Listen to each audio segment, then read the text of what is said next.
नमस्कार दोस्तों, मैं ऋचा कुमारी आप लोग का स्वागत करती हूँ अपने चैनल सिनिस्टर सीक्रेट में। आज मैं आप लोग के लिए न्यू स्टोरी लेकर आई हूँ। स्टोरी अच्छी लगे तो चैनल को सब्सक्राइब कर दीजिए, लाइक, कमेंट एंड शेयर कर दीजिए। डिग्री लेकर डॉक्टर बन जाना ही सब कुछ नहीं होता।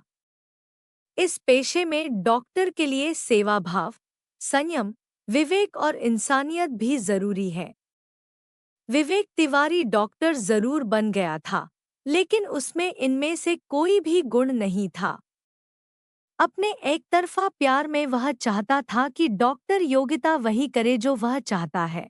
बीते 19 अगस्त की बात है। उत्तर प्रदेश पुलिस को सूचना मिली कि आगरा फतेहाबाद हाईवे पर बमरोली कटारा के पास सड़क किनारे एक महिला की लाश पड़ी है। यह जगह थाना डौकी के क्षेत्र में थी। कंट्रोल रूम से सूचना मिलते ही थाना डौकी की पुलिस मौके पर पहुंच गई। मृतका लोअर और टी शर्ट पहने थी। पास ही उसके स्पोर्ट्स शू पड़े हुए थे। चेहरे मोहरे से वह संभ्रांत परिवार की पढ़ी लिखी लग रही थी, लेकिन उसके कपड़ों में या आसपास कोई ऐसी चीज नहीं मिली जिससे उसकी शिनाख्त हो पाती।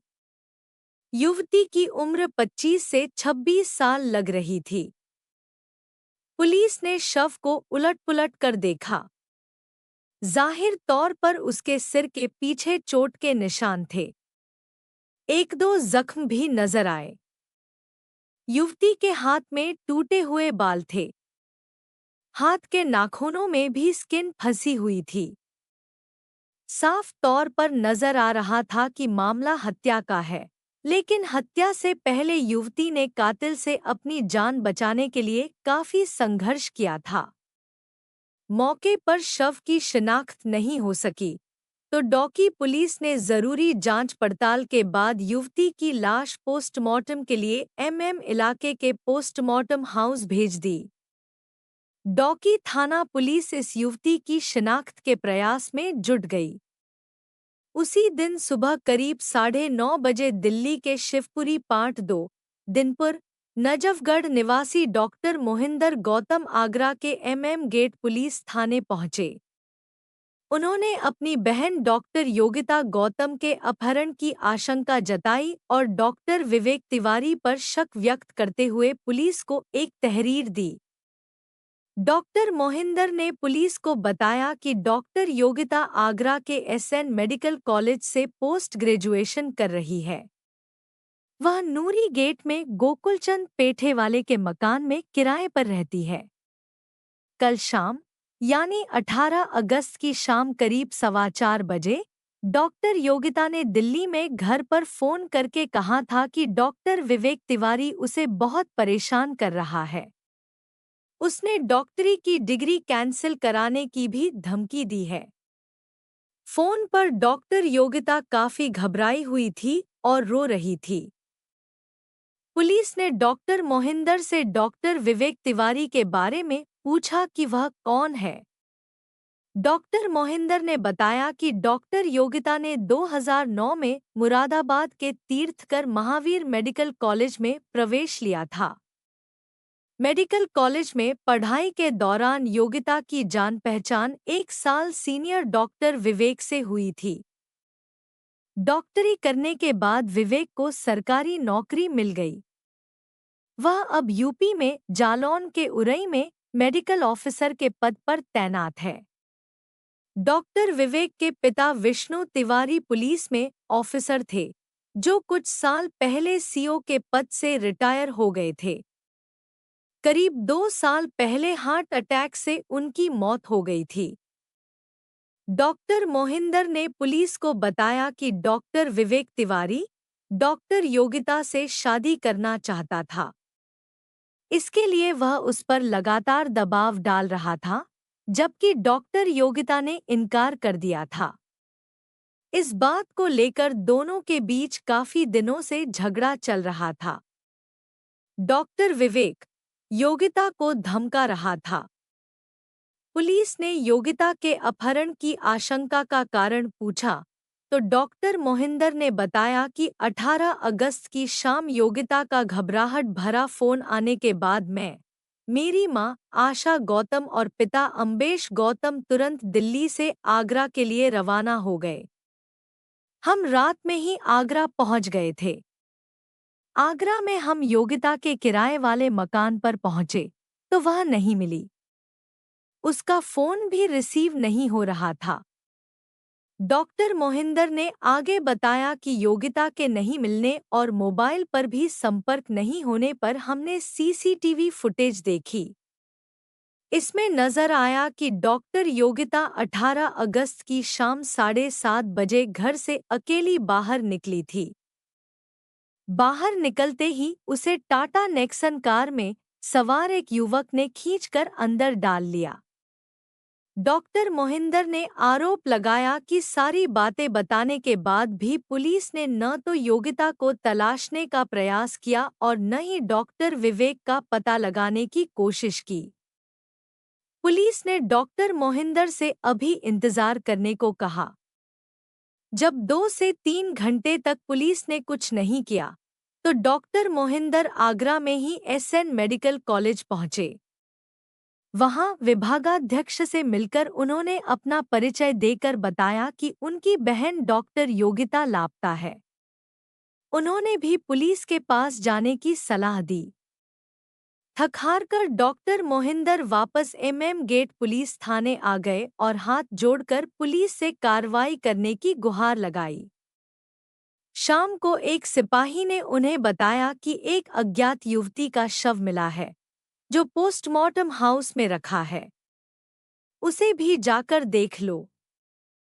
मन में कई तरह की आशंकाएं लिए डॉक्टर मोहिंदर पोस्टमार्टम हाउस पहुंचे। शव देखकर उनकी आंखों से आंसू बहने लगे। शव उनकी बहन डॉक्टर योगिता का ही था। मां आशा गौतम और पिता अम्बेश गौतम भी नाजों से पाली बेटी का शव देखकर बिलख कर रो पड़े। शव की शिनाख्त होने के बाद यह मामला हाई प्रोफाइल हो गया। महिला डॉक्टर की हत्या और इसमें पुलिस अधिकारी के डॉक्टर बेटे का हाथ होने की संभावना का पता चलने पर पुलिस ने कुछ गंभीरता दिखाई और भागदौड़ शुरू की।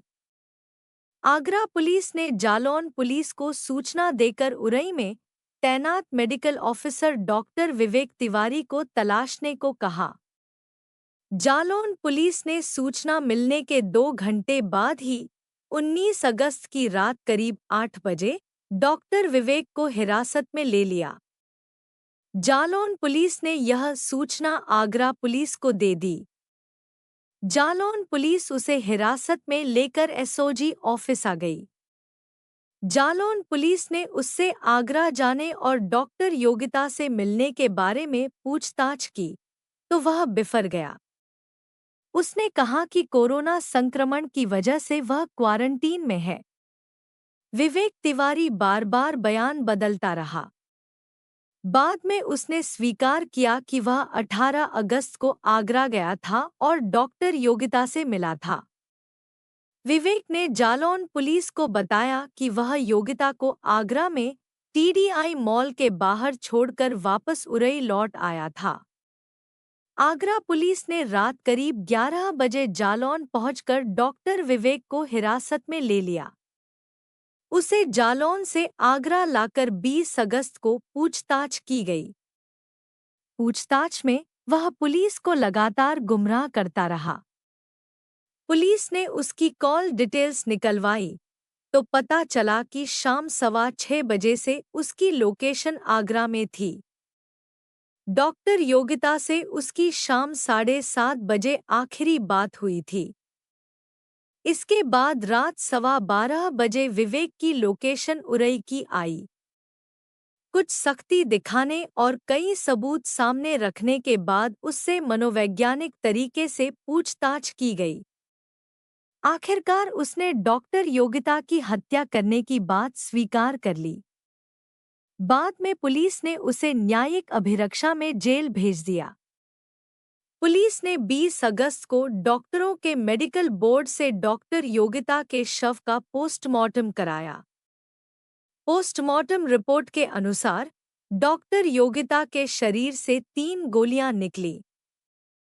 एक गोली सिर, दूसरी कंधे और तीसरी सीने में मिली। योगिता पर चाकू से भी हमला किया गया था। पोस्टमार्टम कराने के बाद आगरा पुलिस ने डॉक्टर योगिता का शव उसके माता-पिता व भाई को सौंप दिया। प्रतिभावान डॉक्टर थी योगिता। पूछताछ में डॉक्टर योगिता के दुखांत की जो कहानी सामने आई, वह डॉक्टर विवेक तिवारी के एकतरफा प्यार की सनक थी। दिल्ली के नजफगढ़ इलाके की शिवपुरी कॉलोनी पार्ट 2 में रहने वाले अम्बेश गौतम नवोदय विद्यालय समिति में डिप्टी डायरेक्टर हैं। वह राजस्थान के उदयपुर शहर में तैनात हैं। अम्बेश के परिवार में पत्नी आशा गौतम के अलावा बेटा डॉक्टर मोहिंदर और बेटी डॉक्टर योगिता थी। योगिता शुरू से ही पढ़ाई में अव्वल रहती थी। उसकी डॉक्टर बनने की इच्छा थी, इसलिए उसने साइंस बायोलॉजी से 12वीं अच्छे नंबरों से पास की। पीएमटी के जरिए उसका सिलेक्शन मेडिकल की पढ़ाई के लिए हो गया। उसने 2009 में मुरादाबाद के तीर्थंकर मेडिकल कॉलेज में एमबीबीएस में एडमिशन लिया। इसी कॉलेज में पढ़ाई के दौरान योगिता की मुलाकात 1 साल सीनियर विवेक तिवारी से हुई। दोनों में दोस्ती हो गई। दोस्ती इतनी बढ़ी कि वे साथ में घूमने फिरने और खाने पीने लगे। इस दोस्ती के चलते विवेक मन ही मन योगिता को प्यार करने लगा, लेकिन योगिता की प्यार-व्यार में कोई दिलचस्पी नहीं थी। वह केवल अपनी पढ़ाई और करियर पर ध्यान देती थी। इसी दौरान 2 से 4 बार विवेक ने योगिता के सामने अपने प्यार का इजहार करने का प्रयास किया, लेकिन उसने हंस-मुस्कराकर उसकी बातों को टाल दिया। योगिता के हंसने मुस्कराने से विवेक समझ बैठा कि वह भी उसे प्यार करती है, जबकि हकीकत में ऐसा कुछ था ही नहीं। विवेक मन ही मन योगिता से शादी के सपने देखता रहा। इस बीच विवेक को भी डॉक्टरी की डिग्री मिल गई और योगिता को भी। बाद में डॉक्टर विवेक तिवारी को सरकारी नौकरी मिल गई। फिलहाल वह उरई में मेडिकल ऑफिसर के पद पर कार्यरत था। डॉक्टर विवेक मूल रूप से कानपुर का रहने वाला है। कानपुर के किदवई नगर के एन ब्लॉक में उसका पैतृक मकान है। इस मकान में उसकी मां आशा तिवारी और बहन नेहा रहती हैं।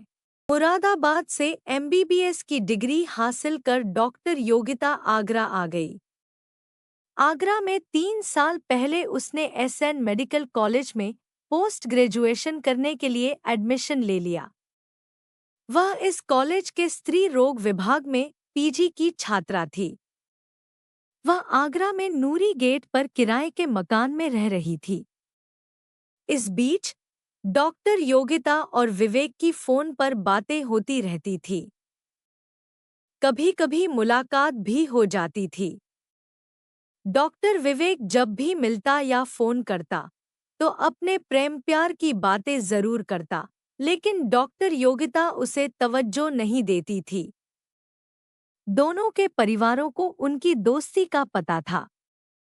डॉक्टर विवेक के पास योगिता के परिजनों के मोबाइल नंबर भी थे। उसने योगिता के आगरा के मकान मालिकों के मोबाइल नंबर भी हासिल कर रखे थे। कहा यह भी जाता है कि विवेक और योगिता कई साल रिलेशन में रहे थे। पिछले कई महीनों से डॉक्टर विवेक उस पर शादी करने का दबाव डाल रहा था, लेकिन डॉक्टर योगिता ने इनकार कर दिया था। इससे डॉक्टर विवेक नाराज हो गया। वह उसे फोन कर धमकाने लगा। 18 अगस्त को विवेक ने योगिता को फोन कर शादी की बात छेड़ दी। योगिता के साफ इनकार करने पर उसने धमकी दी कि वह उसे जिंदा नहीं छोड़ेगा, उसकी एमबीबीएस की डिग्री कैंसिल करा देगा। इससे डॉक्टर योगिता घबरा गई। उसने दिल्ली में अपनी मां को फोन कर रोते हुए यह बात बताई। इसी के बाद योगिता के माता पिता व भाई दिल्ली से आगरा के लिए चल दिए थे। योगिता को धमकाने के कुछ देर बाद डॉक्टर विवेक ने उसे दोबारा फोन किया। इस बार उसकी आवाज में क्रोध नहीं, बल्कि अपनापन था। उसने कहा कि भले ही वह उससे शादी न करे, लेकिन इतने सालों की दोस्ती के नाम पर उससे एक बार मिल तो ले। काफी नानुकुर के बाद डॉक्टर योगिता ने आखिरी बार मिलने की हामी भर ली। उसी दिन शाम करीब 7:30 बजे डॉक्टर विवेक ने योगिता को फोन करके कहा कि वह आगरा आया है और नूरी गेट पर खड़ा है। घर से बाहर आ जाओ, आखिरी मुलाकात कर लेते हैं। योगिता बिना सोचे समझे, बिना किसी को बताए घर से अकेली निकल गई। यही उसकी आखिरी गलती थी।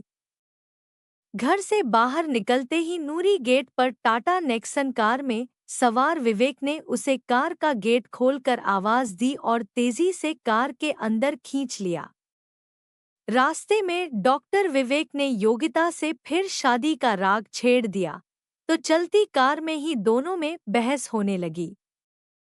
डॉक्टर विवेक उससे हाथापाई करने लगा।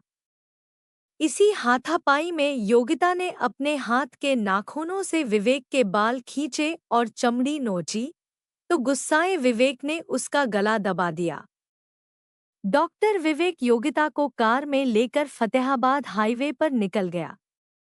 एक जगह रुककर उसने अपनी कार में रखा चाकू निकाला।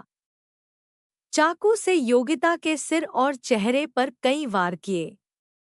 इतने पर भी विवेक का गुस्सा शांत नहीं हुआ, तो उसने योगिता के सिर, कंधे और छाती में 3 गोलियां मारी। यह रात करीब 8 बजे की घटना है। हत्या करके रात भर सक्रिय रहा विवेक। इसके बाद योगिता के शव को बमरौली कटारा इलाके में सड़क किनारे एक खेत में फेंक दिया। पिस्तौल भी रास्ते में फेंक दी। रात में ही वह उरई पहुंच गया। रात को ही वह उरई से कानपुर गया और अपनी कार घर पर छोड़ आया। दूसरे दिन वह वापस उरई आ गया। बाद में पुलिस ने कानपुर में डॉक्टर विवेक के घर से वह कार बरामद कर ली। यह कार 2 साल पहले खरीदी गई थी। कार में खून से सना वह चाकू भी बरामद हो गया, जिससे हमला कर योगिता की जान ली गई थी। बहुत कम बोलने वाली प्रतिभावान डॉक्टर योगिता गौतम का नाम कोरोना संक्रमण काल में यूपी की पहली कोविड डिलीवरी करने के लिए भी दर्ज है। कोरोना महामारी जब आगरा में पैर पसार रही थी, तब आइसोलेशन वार्ड विकसित किया गया। इसके लिए स्त्री और प्रसूति रोग विभाग की भी एक टीम बनाई गई, जिसे संक्रमित गर्भवतियों के सीजेरियन प्रसव की जिम्मेदारी दी गई। विभागाध्यक्ष डॉक्टर सरोज सिंह के नेतृत्व में गठित इस टीम में शामिल डॉक्टर योगिता ने 21 अप्रैल को यूपी और आगरा में कोविड मरीज के पहले सीजेरियन प्रसव को अंजाम दिया था। इसके बाद भी उन्होंने कई सीजेरियन प्रसव कराए। डॉक्टर योगिता के कराए प्रसव की कई निशानियां आज उन घरों में किलकारियां बनकर गूंज रही हैं। सिरफिरे डॉक्टर आशिक के हाथों जान गंवाने से 5 दिन पहले ही 13 अगस्त को डॉक्टर योगिता का पीजी का रिजल्ट आया था, जिसमें वह पास हो गई थी। पीजी कर योगिता विशेषज्ञ डॉक्टर बन गई थी। लेकिन वक्त को कुछ और ही मंजूर था। लोगों की जान बचाने वाली डॉक्टर योगिता की उसके आशिक ने ही जान ले ली। घटना वाले दिन भी वह दोपहर 3 बजे तक अस्पताल में अपनी ड्यूटी पर थी। डॉक्टर योगिता की मौत पर आगरा के एसएन मेडिकल कॉलेज में कैंडल जलाकर योगिता को श्रद्धांजलि दी गई। कॉलेज के जूनियर डॉक्टरों की एसोसिएशन ने प्रदर्शन कर सच्ची कोरोना योद्धा की हत्या पर आक्रोश जताया। बहरहाल, डॉक्टर विवेक ने अपने एकतरफा प्यार की सनक में योगिता की हत्या कर दी। उसकी इस जघन्य करतूत ने योगिता के परिवार को खून के आंसू बहाने पर मजबूर कर दिया। वहीं खुद का जीवन भी बर्बाद कर लिया। डॉक्टर लोगों की जान बचाने वाला होता है, लोग उसे सबसे ऊंचा दर्जा देते हैं, लेकिन यहाँ तो डॉक्टर ही हैवान बन गया। दूसरों की जान बचाने वाले ने साथ ही डॉक्टर की जान ले ली।